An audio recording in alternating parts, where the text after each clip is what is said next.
नमस्कार मित्रों। ई गैरसैंण के मन की बात के माध्यम से आप तक मध्य हिमालयी राज्य उत्तराखंड से जुड़े हुए संवेदनशील विषयों की समीक्षा हम पहुंचाते हैं और साथ साथ भारत के इस मध्य हिमालयी राज्य जो कि 2 अंतर्राष्ट्रीय सीमाओं वाला भी है, सामरिक समीक्षाएं भी आप तक पहुंचती है। आपको वर्तमान में उत्तराखंड में हल्द्वानी प्रकरण का काफ़ी कुछ उल्लेख सुनने देखने पढ़ने को मिला होगा। हमने भी 5 एपिसोड हल्द्वानी से जुड़े हुए आप तक पहुंचाए हैं, जहां पर कि उत्तराखंड की जो स्थिति को अनेकानेक कोणों से देख करके समीक्षाएं की गई है। फिलहाल उत्तराखंड के हल्द्वानी में शांति बहाल हो रही है। कल जुम्मे की नमाज नहीं पढ़ी गई। आज शनिवार है। नैनीताल पुलिस ने हल्द्वानी के वनभूलपुरा पुलिस थाना क्षेत्र में कर्फ्यू में ढील दे दी है। वहाँ 8 फरवरी को उत्तराखंड सरकार द्वारा अतिक्रमण विरोधी अभियान के तहत एक अवैध ढांचे को ध्वस्त करने के बाद झड़पें हुई थी, सबको पता है। इसमें 6 लोगों की मौत भी हुई थी। तो कई पत्रकार, पुलिस वाले लगभग 100 के आसपास घायल हुए थे। फिलहाल गौजा जाली एफएसआई गोदाम के क्षेत्र में रात 8 बजे से सुबह 6 बजे तक रात्रि कर्फ्यू जारी रहेगा, यह सूचना मिली है। नैनीताल पुलिस ने के ताज़ा आदेश के अनुसार वनभूलपुरा थाने के अंतर्गत आने वाले बाकी इलाकों में शाम 5 बजे से सुबह 6 बजे तक रात्रि कर्फ्यू जारी रहेगा। यह तो था समाचार हल्द्वानी का। अब हम समीक्षा करते हैं, क्या उत्तराखंड सरकार यह सब सही कर रही है? तो उत्तराखंड का अगर सर्वेक्षण करता है ई गैरसैंण सोशल मीडिया सर्वेक्षण और जो ग्राउंड जीरो सर्वेक्षण करता है, तो वो क्लियर बताते हैं कि धामी साहब के साथ इस समय उत्तराखंड की 100% जनता खड़ी है। सिर्फ कुछ जिहादी सोच और वामपंथी सोच या विपक्षी सोच को छोड़कर सब धामी जी के साथ खड़े हैं। वास्तव में जिहादी सोच, वामपंथी सोच और विपक्ष जो अपनी भूमिका हमेशा निभाता रहता है, उनके कोई भी स्टेटमेंट सोशल मीडिया आदि पर नहीं आ रहे हैं, ना वे हल्द्वानी के बारे में कुछ बोल रहे हैं, जबकि उनकी भूमिका हल्द्वानी में, इस क्षेत्र में इन माफियाओं को हों या घुसपैठियों को बसाने में बहुत अहम रही है और ये मौज मार रहे थे वहाँ पर। इस पर जो है कुठारघात जो है धामी सरकार ने किया, तो इसके लिए धामी सरकार बहुत बहुत बधाई की पात्र है, क्योंकि उत्तराखंड की जनता इस समय इस विषय पर धामी जी के साथ हैं। लेकिन ध्यान रहे, हल्द्वानी प्रकरण यह अकेला नहीं है, इससे पहले भी हुए हैं देश के बाकी हिस्सों में। आने वाले समय में उत्तराखंड में यह बढ़ेगा अगर इसी तरह इस पर चोट नहीं की गई। उत्तराखंड में जहाँ जहाँ घुसपैठिए घुसे हैं, बसाए गए हैं, उनका जिक्र हमेशा सोशल मीडिया पर अनेकानेक चैनलों पर आपको मिल जाएगा। ये बात नहीं कि पुलिस भी इसकी समीक्षा नहीं करती है, वो भी अपने एंगल से देखती है, संविधान को देखकर काम करती है, ये सारी चीज़ें हैं। तो इसमें जनता का कर्तव्य बनता है कि पुलिस प्रशासन और वर्तमान में सत्तासीन धामी सरकार का साथ दें। इस प्रकार के अतिक्रमण विदेशी घुसपैठियों को उत्तराखंड से भगाने के लिए यूसीसी को त्वरित कार्यान्वित किया जाए बेखौफ होकर के, और संबंधित जो अधिकारी हैं या जो जनप्रतिनिधि हैं या बुद्धिजीवी हैं, उसको इस विषय पर उत्तराखंड सरकार का साथ देना होगा। अगर वो नहीं देते हैं तो उसके लिए उनको जनता का आक्रोश का भी सामना करना पड़ेगा, क्योंकि जनता जो चाहती प्रजातंत्र में वही होता है। क्या होता है कि अपराधों को बढ़ाने के लिए बहुत सारे कारण होते हैं। अपराध तब बढ़ते हैं जबकि हमारे जनप्रतिनिधि लालची हो जाते हैं, हमारी न्यायपालिका कुशल नहीं रहती है, कमज़ोर हो जाती है, तो अपराध बढ़ते हैं, घुसपैठ बढ़ती है और इस प्रकार की हिम्मत बढ़ती है हिंसा आदि की। पुलिस पर भी पिटाई करने की हिम्मत बढ़ती है, पुलिस पर पथराव करने की हिम्मत तभी बढ़ती है क्योंकि वहाँ पर सज़ा का प्रावधान बहुत कम है इस प्रकार के जो कांड होते हैं उसके लिए। उत्तराखंड के छोटे छोटे शहरों में भी सेकुलर बाहुबली है। कई जो व्यापार जिहाद जहाँ चल रहा है वहाँ पर सेकुलर प्रजाति के जो नेता हैं वो प्रश्रय देते हैं बाहरी घुसपैठ के आए हुए। आप दूर क्यों जा रहे हो? गैरसैंण में ग्रीष्मोत्सव हुआ था, वहाँ पर कम से कम 170 जो व्यापारी है वो कहाँ से आए, कैसे आए ये पता नहीं, ये वहीं से आए हल्द्वानी से, और इसमें 90% रोहिंग्या थे। मैं उस समय उस ग्रीष्मोत्सव की अध्यक्षता कर रहा था और जब मुझे पता चला कि इस तरह के आ गए हैं तो जो सेकुलर प्रजाति के छोटभैया नेता थे उनके इशारे पर इनको लाया गया। कैसे लाया गया, क्यों लाया गया? इसमें सेकुलर प्रजाति के छोटभैया नेता अकेले कांग्रेस में नहीं है, बीजेपी में भी है। कई बीजेपी के जो नेताओं ने अपने मकान, छोटभैया नेताओं ने अपने मकान रोहिंग्याओं बांग्लादेशियों को दिए हुए हैं। भाई उनको ये समझ में आनी चाहिए कि बंगाल में, पश्चिम बंगाल में आधार कार्ड जो है थोक के भाव मिलते हैं। जैसे कि दुकान में जा कर के चाय और समोसा मिलता है, ऐसे मिलते हैं वहाँ।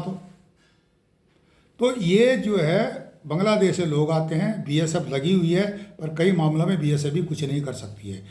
ममता बनर्जी की सरकार है जो कि एक तुष्टीकरण वाली सरकार है और यह सब चल रहा है। बंगाल में आप सुन ही रहे होंगे कि सरेआम किस प्रकार से महिलाओं का बलात्कार हो रहा है। टीएमसी के नेता हैं वो जो थानों में जैसे शोले पिक्चर का गब्बर सिंह बन के बैठे हुए हैं। तो ये सारी चीज़ें पश्चिम बंगाल में हो रही। वहाँ से रोहिंग्या, वहाँ के जितने भी आधार कार्ड है, अगर उत्तराखंड के पुलिस वाले इसको सुन रहे हैं तो पश्चिम बंगाल के जितने भी आधार कार्ड बन के आ रहे हैं और वो एक विशेष समुदाय के हैं तो उस पर कड़ी नज़र रखिए क्योंकि वो नकली हो सकते हैं। वो बंदा पक्का बांग्लादेशी होगा 99%। अब क्या है कि यहाँ पर जो धर्म प्रचारक भी बंगाल से बहुत उत्तराखंड में बैठे हुए हैं।